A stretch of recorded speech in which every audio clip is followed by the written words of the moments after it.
in the time we've got, we could spend all day or a couple of days talking about coaching, but I thought in the time we've got, we'd focus on three things. First of all, why? Why do coaching and why it can help you, and you particularly, grow your business? What is the structure of the conversation? What are the essential questions? We get a lot of people who say they do coaching or would like to do coaching, but they kind of don't know what the framework is for that conversation. And then finally, how? How do we have the conversation? And how do I pitch it right to maximize the impact? So my guessing is that the people who are on the call kind of know what coaching is, but the reports and the research show that whilst everybody knows what coaching is, whilst everybody thinks it's a good thing to do, actually the quality of it is pretty poor across the board. And you may have had a coaching session from someone, and the likelihood is it wasn't that great. And my guess is if you were to do a coaching session right now on that basis, the chances are that that coaching session might not be that great either. So what I wanted to do was today to make this really practical. So why are we coaching? What are we going to do? And how are we going to do it? And those are our three sort of key things for today. So first of all, why? Why do coaching? Well, everybody always talks about the fact that people are our greatest asset. And you see that sometimes on posters when you walk in businesses, or certainly I do, usually above the receptionist's head as you walk in. But they can also be our greatest challenge, people. And for those of you who've grown a business, particularly when you've grown it very fast, and when maybe, let's say, recruitment was a bit fast and rushed, it doesn't always work. And that can also give us problems. So let's just listen into 3 or 4 different high growth business leaders about what they think about their people and some of the situations that are pretty common with high growth businesses and high growth leaders.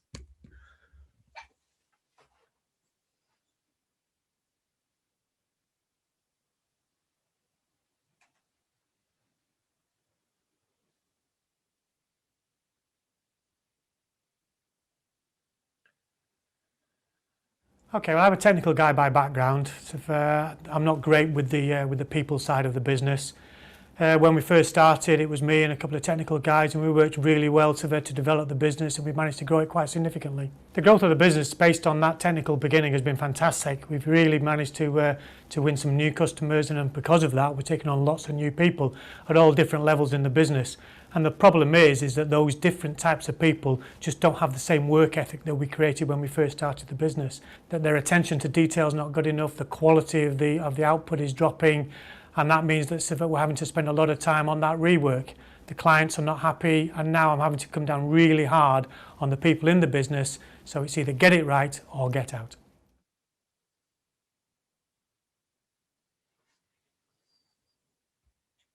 Right, I work for a high growth company. We're very, very busy at the moment. We're having to take on new people every day at the moment, and it's just so busy, it's very hard to keep up with all the work. For example, one of our new employees, Phil, I spent half a day with him going through a lot of information, all the details that he had to do to get a very urgent job done for me.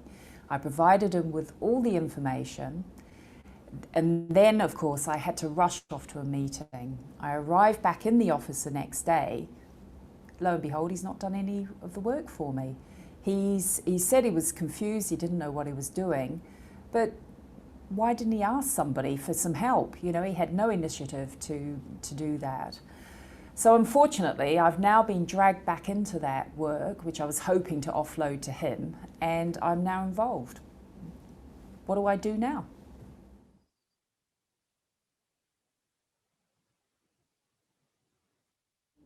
Fantastic growth within the business, and I've got a really good team around me. We've got a clear strategy, we know what we want to achieve in the next 12 months and who needs to achieve what. The frustration for me is everyone and anyone in the business will quite freely knock on my door, come in and ask me the most mundane question. They should know what they're doing by now. Why can't they make decisions themselves and let me get on with my own job?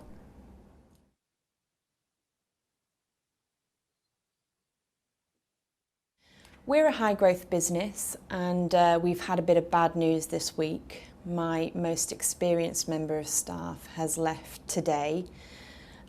She said she needed more of a challenge. I'm still in a bit of shock, really. She was critical to us getting a big piece of work out this month, and now we're kind of stuck.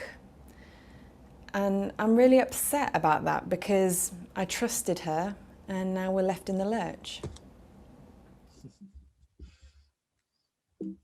So what we see there is I guess the obvious, which is what we know, which is actually high growth businesses, in order to be successful, rely on their people. You can't grow on your own. And certainly for those leaders who try, they usually fail.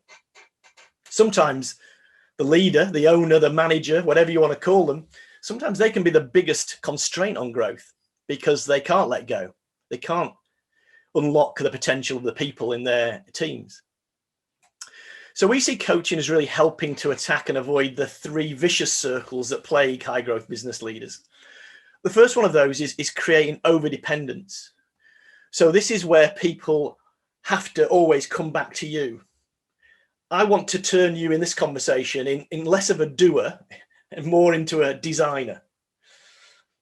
As your business grows, if you're the person who everybody has to come to, then that's never going to work in terms of all you're going to gain is sort of what we call learned helplessness.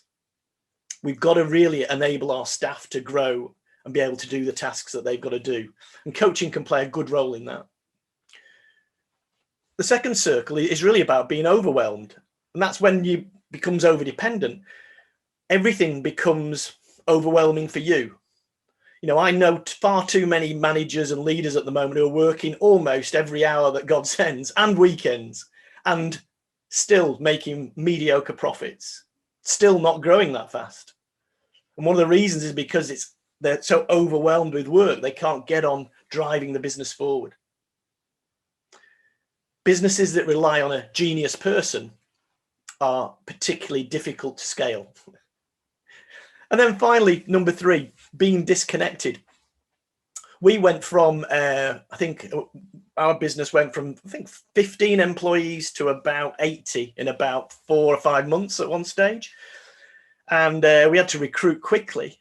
And what that also meant was that it's really easy when you're really ramping up and scaling up and growing that fast to actually become disconnected from your staff. When you go from 15 to 80, it's really easy to actually stop knowing the names of people because it's happened so quickly. It's really easy, even for those people that you thought you were quite close to not really understand what they want from their job, what challenges they have. Maybe they can feel quite intimidated as more and more people join the business. So having that connection is really, really important. So this webinar is aiming you to become more, I'll say, coach-like. I don't know whether I can train you to be an absolute specialist coach in less than an hour, but what I can do is help you to become more coach-like. And what I mean by that is maybe the coaching sessions can be formal, set up in the diary, half a day. Sure, they can be that formal. Or perhaps, maybe, less formal. Perhaps these are conversations that you can have by the water cooler or when you're walking by someone's desk and you catch their eye and you say, okay, you start to have a conversation with them that can be quite coach-like. I'm guessing that those opportunities for you are in some ways maybe more interesting than the formality of the coaching session. Being more coach-like, what do I mean by that? Well, I suppose for me, it means staying curious a little bit longer.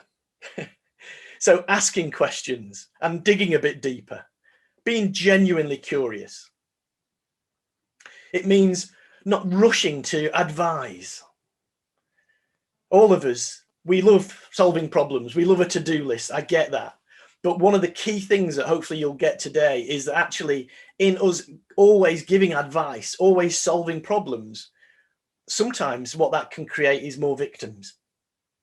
So I'd like you to do less advice giving. I'd like you to be more lazy. I'd like you to let them come to the answer themselves. Thirdly, asking more challenging questions. In order to get the most out of people, to really unlock their true potential, I find in coaching sessions that fairly mediocre, impotent sort of coaching conversations don't really get anywhere. They don't really unlock the true potential of that individual. So what I'm going to talk to you today about is asking more challenging questions, raising the tension in the conversation so that we really get to, I guess, the inner conversation, the inner voice of that person, their beliefs, not so much what they do. And then finally, carry out coach-like conversations more often. Rather than it being a one every 6 months, that's not the way to coach. We want to try and do it more often. So if I can show you a way doing that sort of informally, then that's more likely to happen as well. So in essence, I guess I want you to work less hard as a coach, but have more impact, because the small, more memorable, more often that you do these sort of questions, the bigger impact you'll have. So those are, I guess, 3 circles, if you like, that why coaching can help you. Where does coaching sit is often a question at this stage. So I guess we could spend a lot of time on this slide, but in essence, if you think about it from along the horizontal, we've got directive and supportive. So directive is when you're telling somebody what to do. So you'll say, for a particular task, you might say, okay, first of all, you do A, then you do B, then you do C, then you do D. Support, on the other hand, is actually being less directive.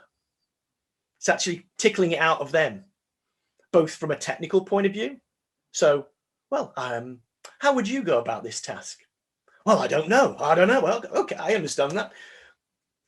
Tell me, if you were going to, though, where would you start? What task would you do? Or maybe talking to them at an emotional level. You know, what would be motivating for you to do this task? So we're looking at a directive and supportive level across the horizontal, and then from, I guess, the vertical, you've got performance and development. So if I'm developing someone in terms of for, let's say, performance, this is, I'm helping them to put out a fire, for the sake of argument, on a project. I'm helping them to overcome a problem. And that will be specifically about that problem or that fire that they need to put out, or that issue they've got. Down on development at the bottom, that's more about development of that individual. So if performance at the top is more about putting the fire out, development is about how we develop that individual. So they've got the right sort of skills, the right sort of beliefs, the right sort of confidence, all the soft and hard skills to do it. So when we paint that sort of, I guess, those axes, what we can see is that, you know, managing and training, top left, is all about actually putting people maybe on a training course. So you'd say, right, maybe in a group, and you say, okay, this is the training we're going to do, A, B, C, D, and you tell them the training. So again, that'd be directive, and it'd be about performance. It'd be about doing a job, having a skill. Directive and development, bottom left, is more where we do the mentoring. So that's usually, again, one-to-one, usually by someone not in the team. And that, again, is usually quite directive, usually telling people what to do. If we move over to the right-hand side of those boxes, more towards the support side, then you can see that top right-hand side is coaching. So this is development of we're talking here about performance. We're coaching for performance to get more out of them, but also maybe sometimes blending that with a bit of counseling, because they need that development as well. Obviously, some counseling is at this bottom right. A lot of the counseling we see nowadays is to do with well-being. So it may be that if you have someone that has a particular issue with their well-being or their mindset, or something's going wrong at home, or they've got really bad anxiety, or those sort of areas, bottom right, it may be wise actually to maybe refer them to a proper accredited counsellor rather than a coach or a mentor. So you can see where sort of coaching fits.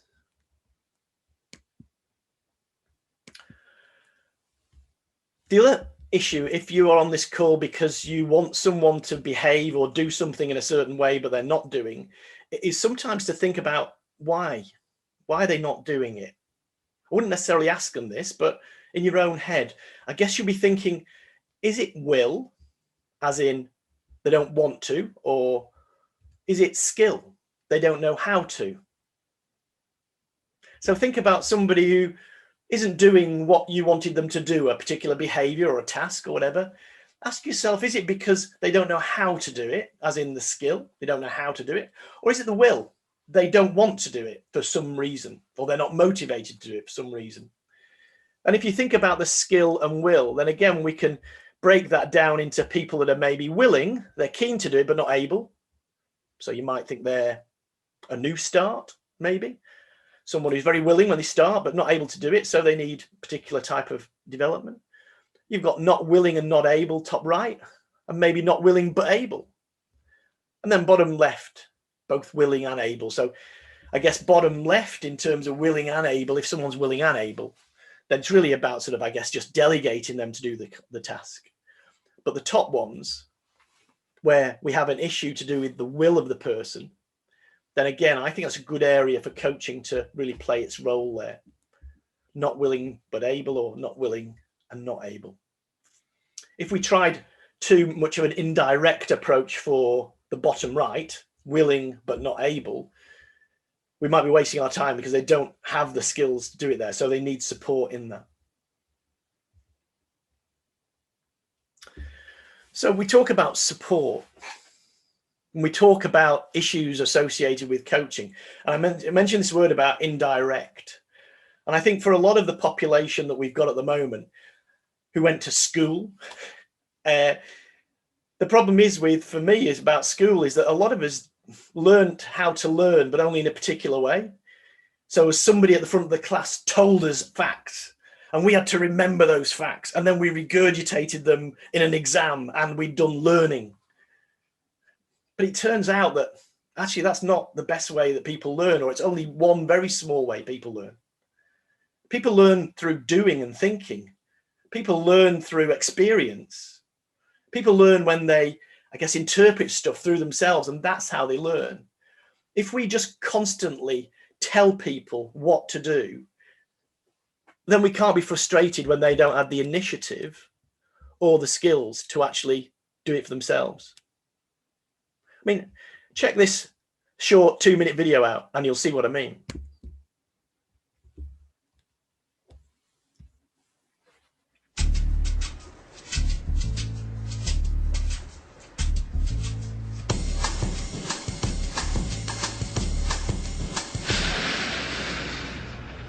Whoa, that's not good. Oh, I don't need this. I'm already late. Somebody will come. Anybody out there? Do you have a phone? No. Sorry. Somebody! Hello? There are 2 people stuck on an escalator and we need help. Now, would somebody please do something?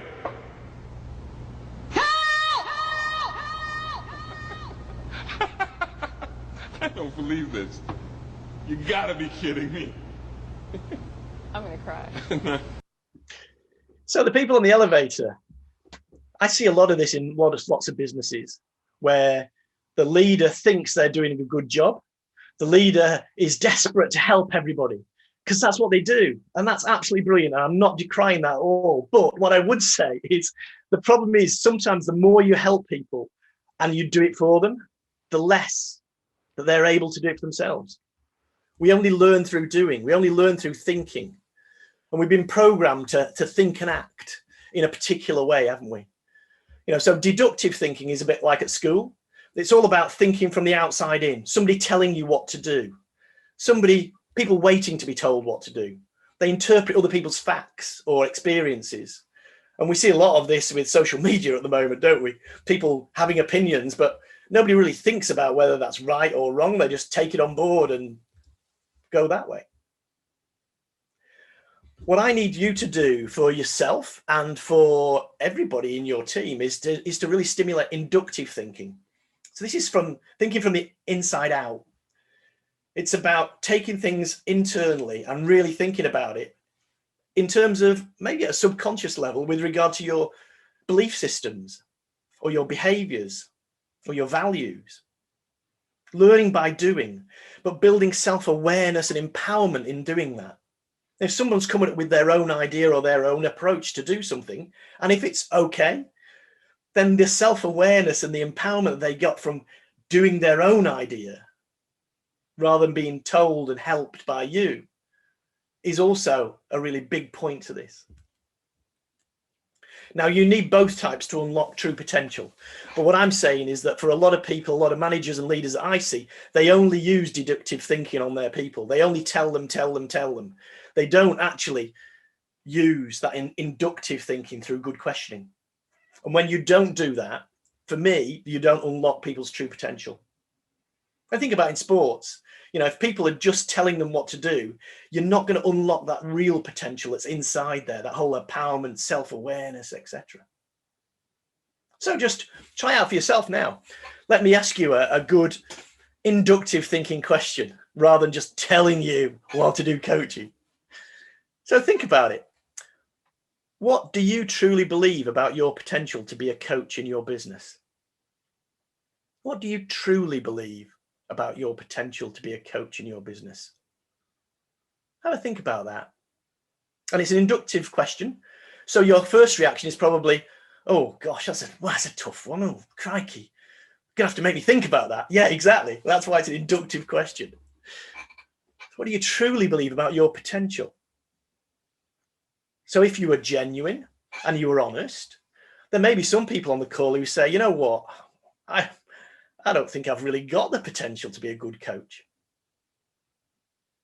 And if that's the case, and if that's what they really believe, then I've got to work on that potential piece, that belief system piece, before I go on to teaching you how to be a good coach.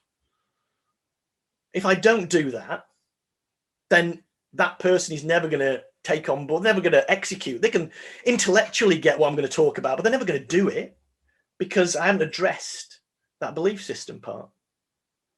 And that's kind of the thing, deductive, inductive thinking. We need to unlock both to release people's true potential so they can be the best they can be.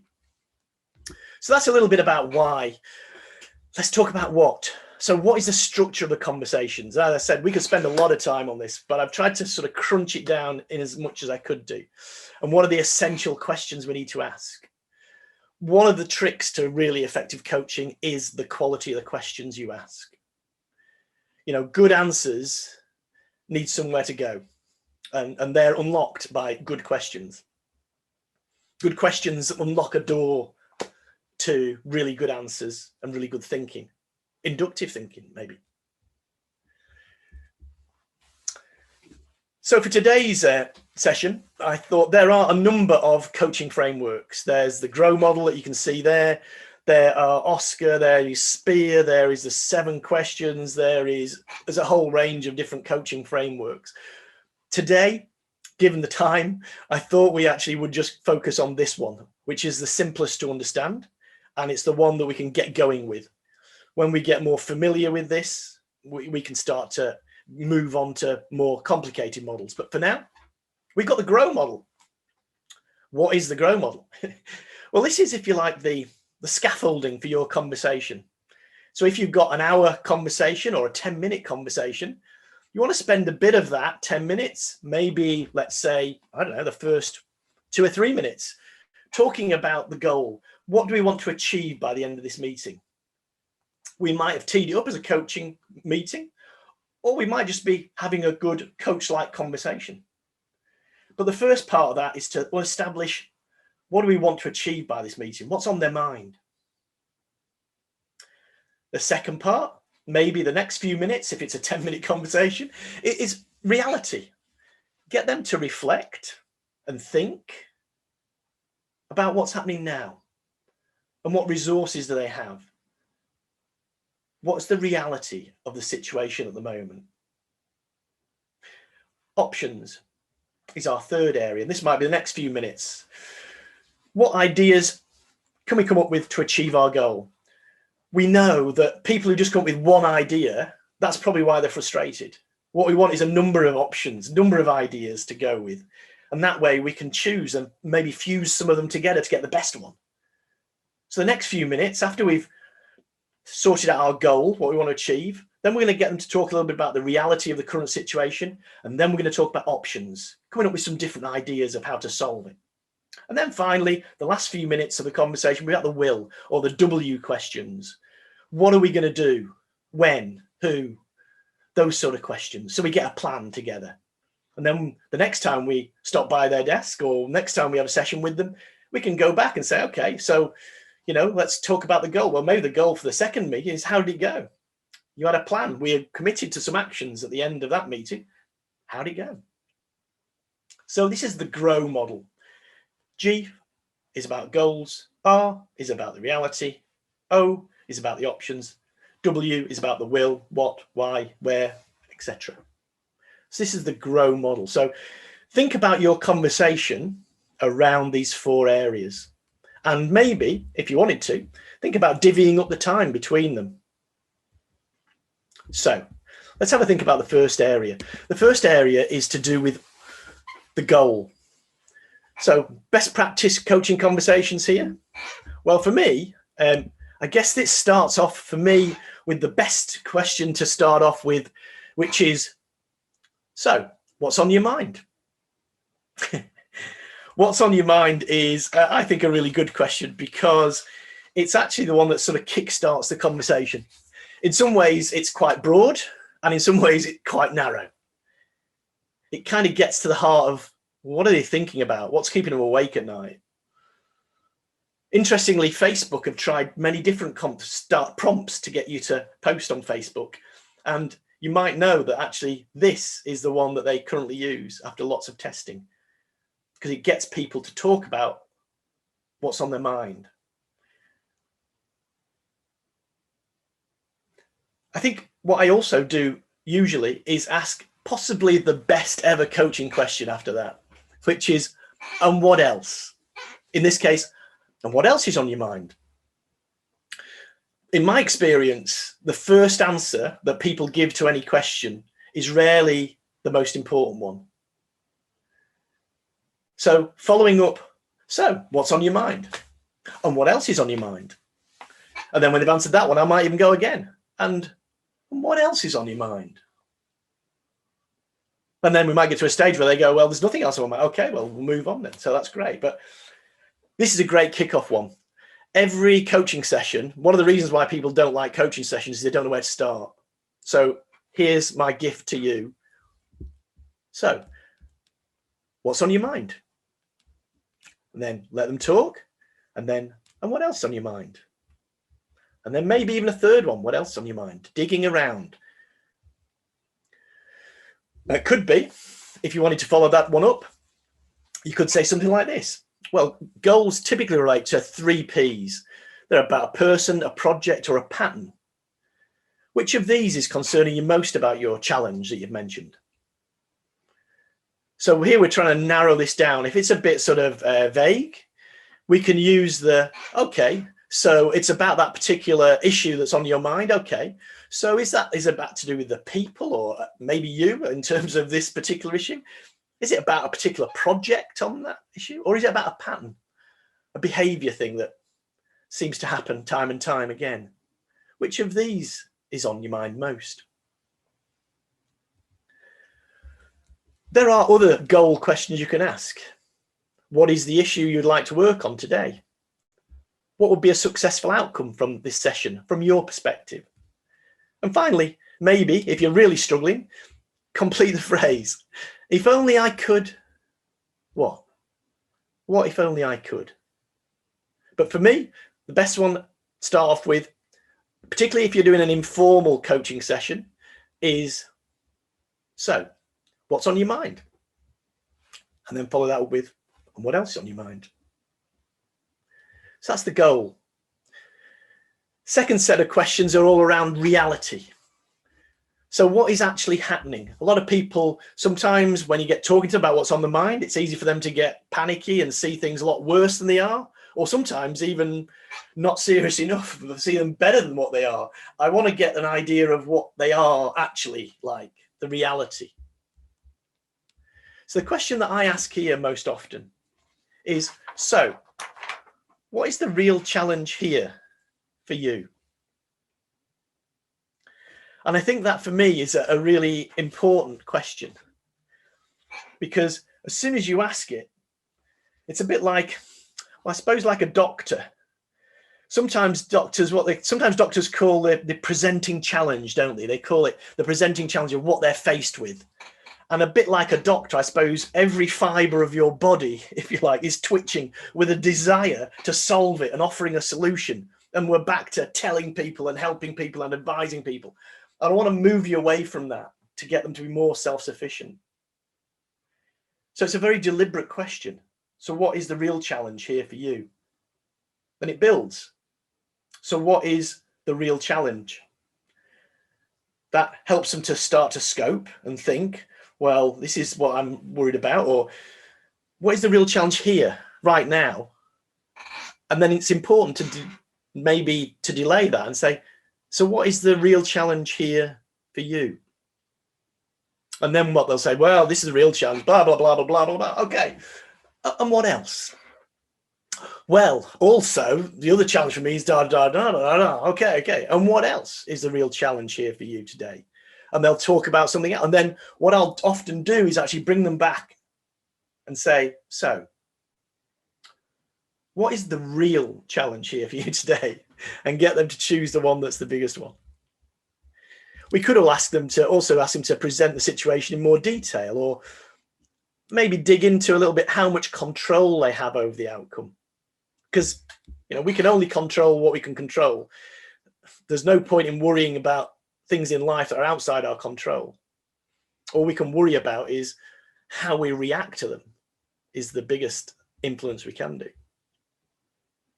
Maybe on reality, you might want to ask what action steps they've taken so far, or what stopped you from doing more, or what obstacles do they have? Maybe the reality could also be, well, what resources do you have already, and what other resources will you need? To answer the question, so what is the real challenge here for you? One point I should make here is what they call ghost coaching.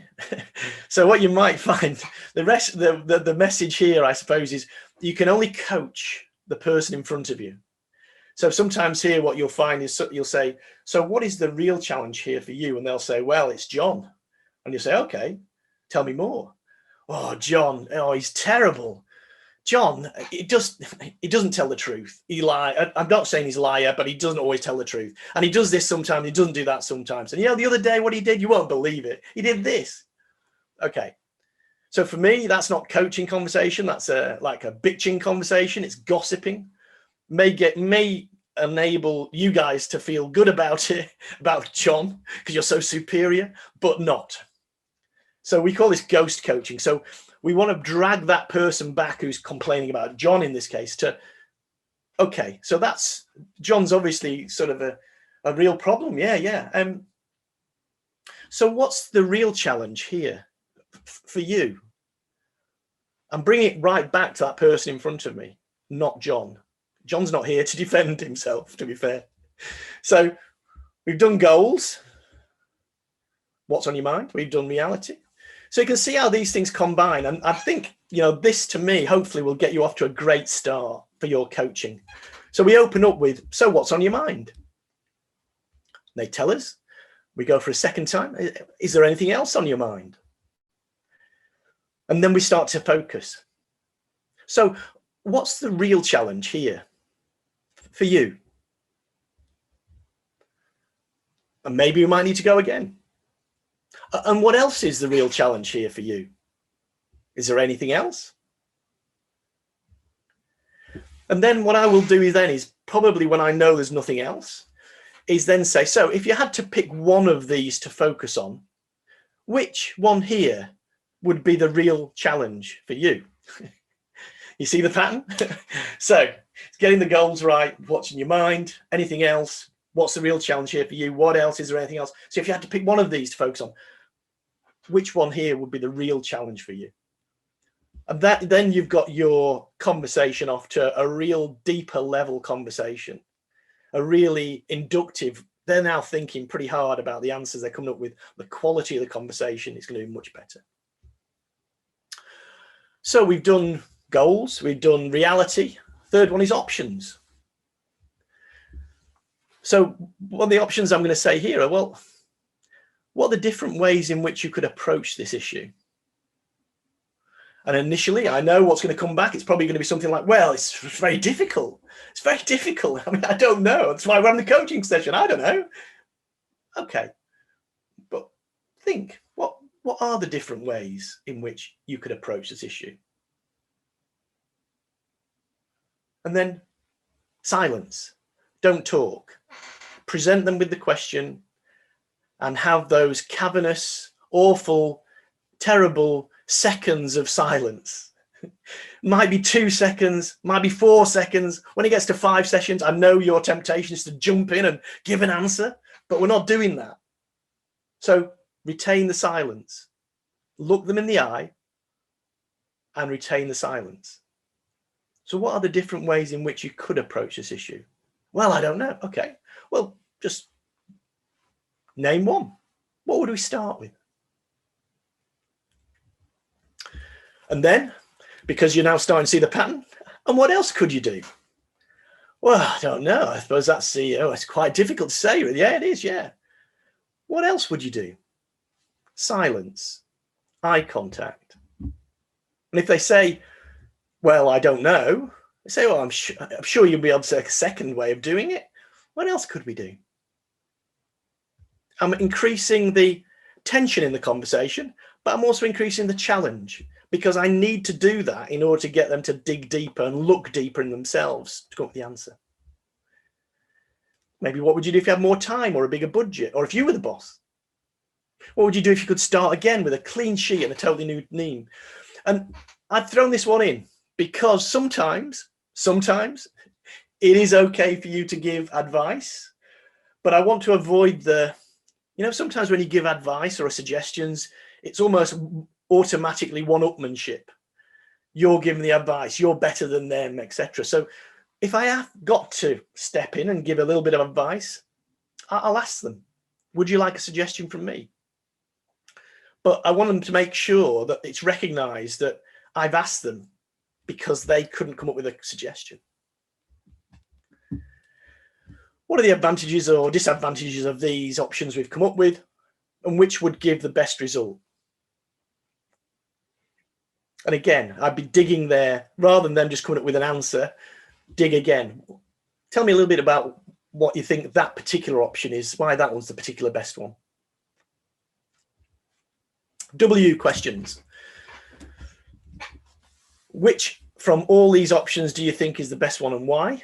So that's the key one. We've got to make sure we really nail one option, but also what specific actions are you going to take and when? So this is where we're bringing it into for them to formulate. We've talked about an awful lot of stuff, whether it's a 10-minute session or a 40-minute session or a 2-hour session. What specific actions are they going to take and when? They are going to take. Not so much you, they. Again, we're trying to move away from you being overwhelmed. To what extent will this meet all your objectives, this little action plan we've created? And maybe even what commitment on a 1 to 10 scale do you think to have getting these agreed actions? Do you think you will take? And if they've not scored it 10 out of 10 in terms of their commitment, what could we do or to alter or raise our commitment closer to a 10? What would it take to get a 10? And they might say, oh, well, I need more support there, or I might need some help with this. Okay. If that support was built into this plan, would we have a commitment of 10 to actually carry it out successfully? And then finally, a question that I ask, but it's my last question, is what do you want from me? Or how can I help? Again, I don't want all the actions coming back on me. That's not the way we roll. We've got to give them the actions. But sometimes I think it is useful to ask, what do you want from me? And I call this the goldfish question, because when you ask it, most people just like go, oh, and their mouth opens and they're like, oh God, I don't know. But I think in a fairly adult to adult conversation where we need to have a grown-up conversation, what do you want from me is a good question, because it gets them to think about what support or what help you could give. and it helps them get clarity on what they need to do as well. So that is the W question. So we've gone from the why we do coaching. We talked about the what, and we talked about grow. So goals, reality, options, and the W questions. I've told you about maybe sort of splitting your conversation down into those 4 areas. And then there's some really good questions there for you to use. And we're happy to send you copies of these questions through. The last few minutes is really talking about how do we have the best coaching conversation? How do I pitch it right to maximize the effect? And I guess what I'm thinking about here primarily is the fact that, we are, I guess, into high growth businesses here. We're all high growth leaders. So what we need to do is, how do we really unlock true potential from an individual? Not just getting them to do it a little bit better, but a lot better. And probably worthwhile just thinking about it in terms of another sort of little grid. So first of all, I think in order to really get deep and get internal and get into the real guts of why and how and where and why people do things, I think it's important to increase the level of challenge, both technically and emotionally. So the level of challenge here, I suppose I'm talking about, is if we're talking about doing a particular task and they say, oh, well, we say, tell us how might you go about that task, or what are your actions? And they might say something. What I want to go back is really challenge them technically as to why they've come up with that approach. So why would we code in that way? Or why is it we approach it that way? Or what is it that we need to be doing? So I'm challenging them technically on what it is they're saying, but also emotionally. And what I can do there is have a level of challenge that could be low or high. So in the same way that I can heavily challenge them technically, I can also challenge them either low to high on the emotional challenge. So when I'm talking about challenge here, I suppose I'm looking at how we could compel them to sort of confront the reality of the situation. Maybe some real getting to be far more accountable for what they're doing or not doing. So leaders who say, oh, this job would be easy if it wasn't for people. It's like, yeah, but you're the leader, you're the manager. That's on your job description, the people thing. You're accountable for that. So challenging people emotionally, but also maybe change their expectations in terms of their goals, their vision for what they want to do, values. So we got challenging them in this, so we can have a conversation that's fairly low on challenge, technically and emotionally, or we can ramp that up so it's much higher on the challenge side of things. And then we've got support. And again, this could be, I guess, technical support.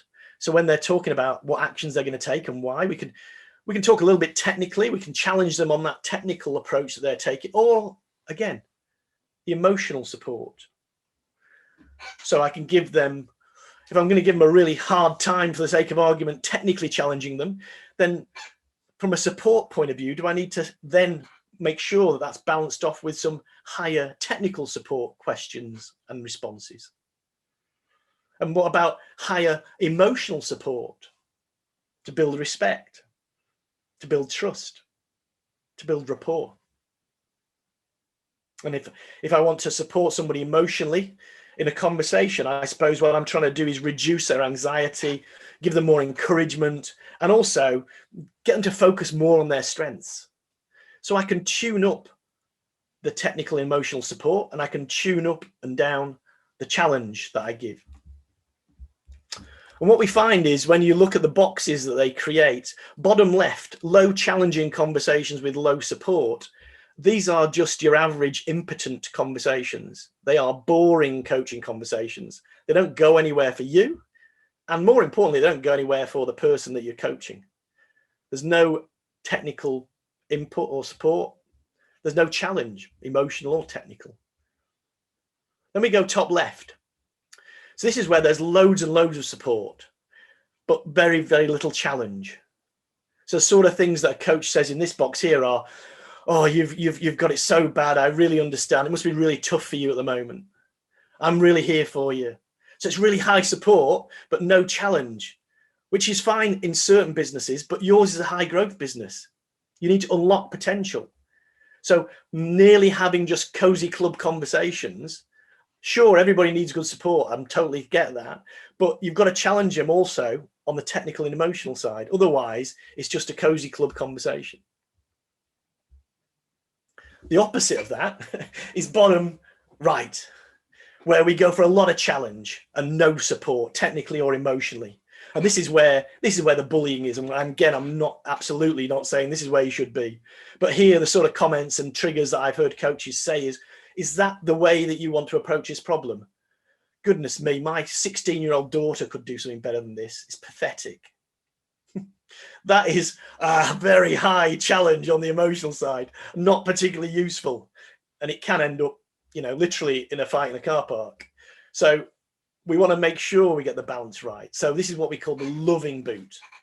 The loving boot is where, as a critical friend, we want to ramp up the amount of technical and emotional support and also the amount of challenge so that we give them, so they can become the best person they can be.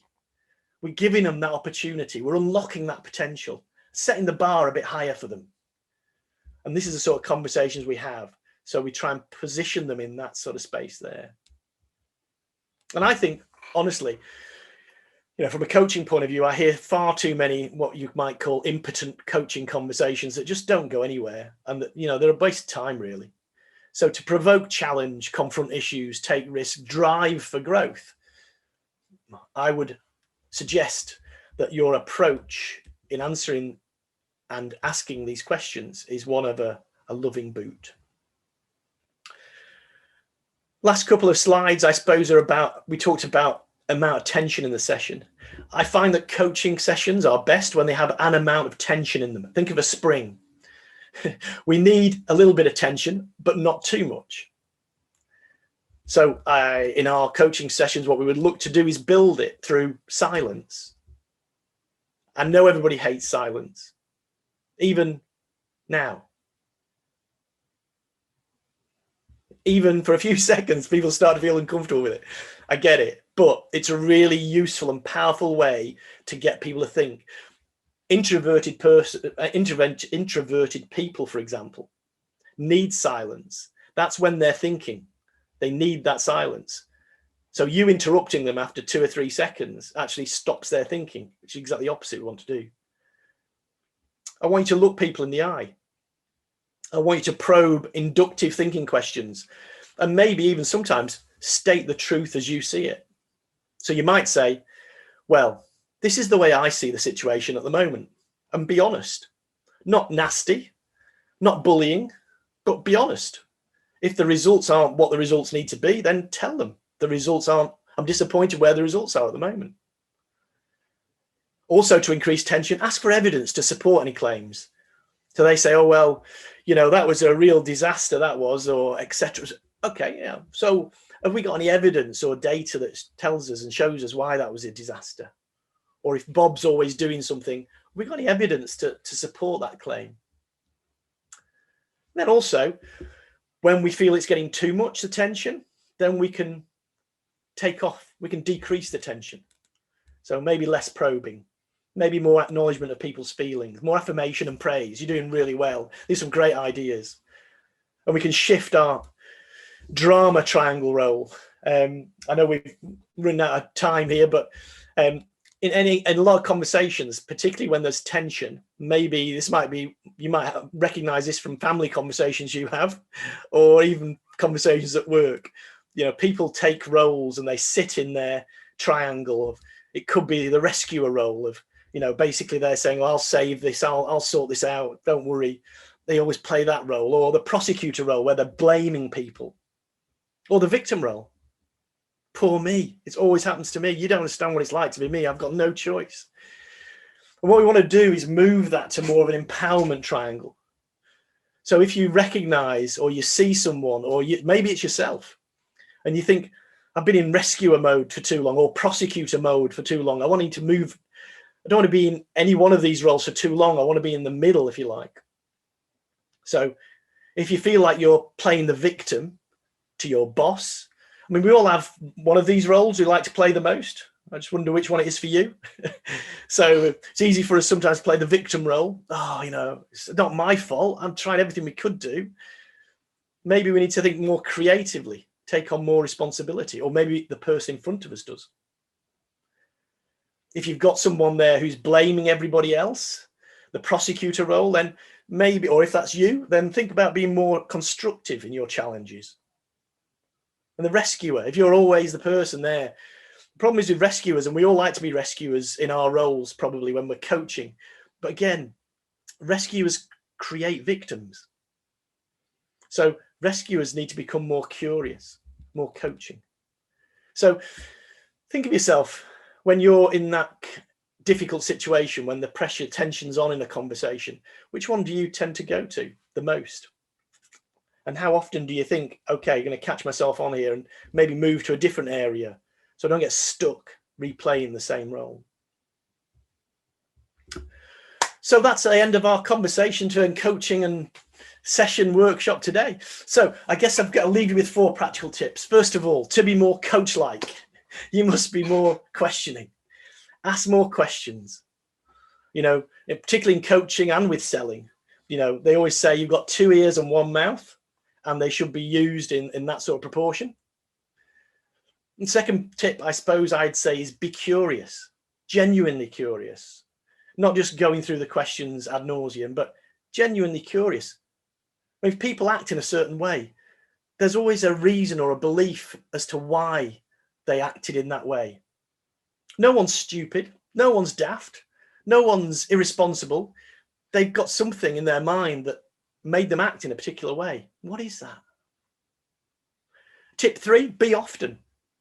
So what I'm saying is be more coach-like rather than have this formal coaching session that we do every 6 months.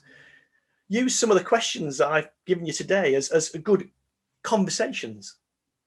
Because in 10 minutes, you could actually have a good coaching conversation if you framed it in the right way. And then finally, be empowering. You know, empower your people, empower the people in your team. And maybe that might mean for you disempowering yourself, transferring that power. But that's the way it's got to be. That's the way you lead. You can't grow a big business on your own. You've got to have the people behind you to do it. So that brings us to an end of today's workshop. I think we've got literally 5 minutes left. So if anybody wants to come off, mute, or if anybody wants to ask any questions in the text, here's your chance. We've only got literally a couple of minutes, so I'll take any questions if you have any.